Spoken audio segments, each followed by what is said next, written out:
So hi guys, నా పేరు చరణ్. మీరు చూస్తున్నారు Charan tech world YouTube channel. Friends, so friends, నా ఛానల్ రిక్వెస్ట్, కింద కనబడుతున్న రెడ్ కలర్ సబ్స్క్రైబ్ క్లిక్ చేసి పక్కన కనబడుతున్న బెల్ ఐకాన్ ట్యాప్ చేయండి. ఇలా చేయడం ద్వారా నా లేటెస్ట్ అప్డేట్ని మీ మొబైల్లో త్వరగా పొందగలరు. ఓకే ఫ్రెండ్స్, ఈరోజు టాపిక్ వచ్చేసి ఏంటి అంటే మన కరువు పని బుక్ అంటే మన జాబ్ కార్డ్ని మన మొబైల్లోనే ఏ విధంగా డౌన్లోడ్ చేసుకోవాలి, విత్ కలర్ ప్రింట్ మనం ఏ విధంగా తీసుకోవాలన్న దాని గురించి నేను ఈ వీడియోలో అయితే క్లియర్ కట్గా చెప్పేస్తాను. ఓకే, నేనైతే డిస్క్రిప్షన్లో ఒక లింక్ అయితే ఇస్తాను. ఆ లింక్ మీద క్లిక్ చేసిన వెంటనే మీరైతే డైరెక్ట్గా ఈ వెబ్సైట్కి అయితే రావడం జరుగుతుంది. నేనైతే ఇక్కడ కాపీ చేసి పేస్ట్ చేస్తున్నాను.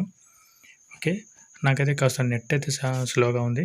ఓకే, ఆ లింక్ మీద క్లిక్ చేసిన వెంటనే అయితే ఈ విధంగా కనిపిస్తుంది. ఓకే, మీది ఏ స్టేట్ అయితే ఆ స్టేట్ మీరు ఎంచుకోండి. నేనైతే ఇక్కడ మాది ఏపీ కాబట్టి ఏపీ అయితే నేను చూజ్ చేసుకున్నాను అనమాట. ఏపీ చూజ్ చేసుకున్న వెంటనే కాస్త ప్రాసెసింగ్ అయితే అవుతుంది. నాకైతే కాస్త నెట్వర్క్ అయితే చాలా అంటే చాలా స్లోగా ఉందన్నమాట. అందుకోసం అయితే నాకైతే ఇక్కడ కొంచెం స్లోగా అనిపిస్తుంది. ఓకే, ఇక్కడ వచ్చేసింది కదా. ఇక్కడ మీరు ఏం చేస్తారంటే ఫైనాన్షియల్ ఇయర్ ఇక్కడ కనిపిస్తుంది కదా. ఈ ఫైనాన్షియల్ ఇయర్ అయితే 2001, 2022, 2021, 2022 పెట్టుకోండి. నెక్స్ట్ మీరు ఏం చేస్తారంటే మీ డిస్టిక్ ఏది, డిస్టిక్ను కూడా ఇక్కడ మనం సెలెక్ట్ చేసుకోవాలన్నమాట. నాకైతే కాస్త స్లోగా ఉంది నెట్వర్క్. ఓకే, నెట్వర్క్ వచ్చేసి ఇక్కడ కర్నూలు తీసేసుకుందాం. ఓకే, కర్నూలు తీసుకున్నాక మళ్ళీ కాస్త లోడ్ అవుతుంది. లోడింగ్ అయ్యాక కింద మన బ్లాక్ అయితే ఏర్పడుతుంది. మన బ్లాక్ ఏంటి అంటే మన బ్లాక్ ఏది వస్తుంది, ఏదాని కింద వస్తుంది అన్న దాని గురించి అంటే మన మండలం అనమాట. మన బ్లాక్ మీద క్లిక్ చేసి మన మండలం అయితే ఏది ఉంది అక్కడ మనం తీసుకొని మా ఏదో నేను సెలెక్ట్ చేసుకోండి. నెక్స్ట్ మన పంచాయతీ విలేజ్ మొత్తం ఒకేలా ఉంటాయి కాబట్టి మన పంచాయతీ మనం చూజ్ చేసుకోవాలన్నమాట. మన పంచాయతీ ఏదైతే అది ఇక్కడ క్లిక్ చేసిన వెంటనే మనకైతే మన విలేజ్ లేదా మన పంచాయతీ మన బ్లాక్ ఉన్నాయి ఇవన్నీ మనకి ఇక్కడైతే కనిపించడం జరుగుతుంది.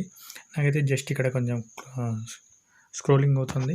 ఓకే, విలేజ్ అయితే కొంచెం స్క్రోలింగ్ అవుతుంది. ఓకే, జస్ట్ ఒక 2 seconds వెయిట్ చేద్దాము. అంతవరకు మీరైతే ఇంతవరకు లైక్ చేయకపోతే లైక్ చేయండి, మీ ఫ్రెండ్స్ అండ్ ఫ్యామిలీ మెంబర్స్కి షేర్ చేయండి. మీరు కూడా ఈ విధంగా ట్రై చేసి మీరైతే మీ జాబ్ కార్డ్ని మీరు డౌన్లోడ్ చేసుకోవచ్చు. ఓకే ఫ్రెండ్స్, ఇక్కడైతే మనకైతే మన పంచాయతీ సెలెక్ట్ చేసుకుని మన పంచాయతీని సెలెక్ట్ చేసుకున్నాం. కింద ప్రొసీడింగ్ కనిపిస్తుంది కదా, ప్రొసీడ్ మీద క్లిక్ చేయాలి. ప్రొసీడ్ మీద క్లిక్ చేసిన వెంటనే ఈ విధంగా మీ విలేజ్లో ఎన్ని జాబ్ కార్డులు అయితే ఉన్నాయో అన్ని జాబ్ కార్డులు అయితే ఇక్కడ కనుగొనడం అయితే జరుగుతుంది. ఓకే, దీంట్లో మీ నెంబర్ను చూజ్ చేసుకొని మీ జాబ్ కార్డ్ని మీరు డౌన్లోడ్ చేసుకోవచ్చు. ఓకే, ముందుగా అయితే ఒక జాబ్ కార్డ్ని నేను చూజ్ చేసుకుంటాను.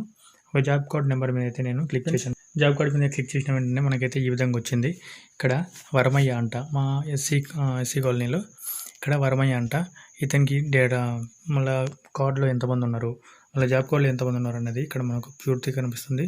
ఇక్కడ వాళ్ళ జాబ్ కార్డ్ అనమాట. ఇది టోటల్గా వాళ్ళ ఫ్యామిలీ జాబ్ కార్డ్ కరువు పని బుక్ అనమాట. ఓకే, ఎంతమంది ఉన్నారు, ఆ జాబ్ కార్డులో ఎంతమంది ఉన్నారు, వాళ్ళకు ఏ అకౌంట్లో పడుతుంది అన్న దాని గురించి ఫుల్గా క్లియర్గా చూసుకోవచ్చు. ఇంకోటి ఎవరెవరు ఎన్ని రోజులు పోయారు అన్న దాని గురించి కింద డీటెయిల్స్ అన్ని పర్టికులర్గా అయితే మనం ఇక్కడ చూసుకోవచ్చు. ఎన్ని రోజులు పోయారు, వాళ్ళకు ఎంత అమౌంట్ పడింది అని క్లియర్ కట్గా ఇక్కడ మనకైతే కనిపించడం జరుగుతుంది. ఓకే, ఇక్కడ టోటల్గా వీళ్ళ ఫ్యామిలీకి చూసుకుంటే ఇక్కడ మనకు అమౌంట్ కనిపిస్తుంది కదా, 13,749. ఓకే, ఈ విధంగా మీ జాబ్ కార్డ్ని కూడా మీరు డౌన్లోడ్ చేసుకోవచ్చు. దీన్ని కావాలంటే స్క్రీన్ షాట్ తీసుకొని ప్రింట్ కూడా తీసుకోవచ్చు. డైరెక్ట్ మొబైల్ అయితే స్క్రీన్ షాట్ తీసుకొని ప్రింట్ తీసుకోండి, లేకపోతే డైరెక్ట్ కంప్యూటర్లో ఓపెన్ చేస్తే వెంటనే Ctrl+P కొట్టేసి ప్రింట్ తీసుకోవచ్చు అనమాట. ఈ జాబ్ కార్డ్ని మీరు ఎక్కడైనా మీరు యూజ్ చేసుకోవచ్చు. సో ఫ్రెండ్స్, ఈ వీడియో లైక్ చేయండి, మీ ఫ్రెండ్స్ అండ్ ఫ్యామిలీ మెంబర్స్కి షేర్ చేయండి. కింద కనపడుతున్న రెడ్ కలర్ సబ్స్క్రైబ్ చేసి పక్కన కనపడుతున్న బెల్ ఐకాన్ ట్యాప్ చేయండి. ఇలా చేయడం ద్వారా నేను ఏది వీడియో పెట్టినా సరే మీ దాకా వస్తుందన్నమాట. ఓకే, ఇలాంటి వీడియోస్ మీరైతే మిస్ కాకుండా ఉండొచ్చు. Okay friends, thank you.